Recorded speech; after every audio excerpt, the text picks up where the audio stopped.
ഗംഗയുടെ അമ്മയ്ക്ക് കുട്ടിയുടെ മുഖം ഒന്നുകൂടെ കാണണമെന്ന്. വേണ്ട, ശവത്തിന്റെ മുഖം കണ്ടിട്ട് ഒരു കാര്യമില്ലെന്ന് അങ്ങനെ ചെന്ന് പറയാ. ചെന്ന് പറയണ അവളോട്. ഓ, വേഗം വിറകടിക്ക് തീ കൊടുക്കണോ പഠിക്കണേ. വെള്ളം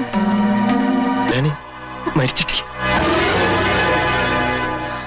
വൈദ്യരടുത്തേക്ക് എടുക്കണോ? നാളെ നിൽക്കണ.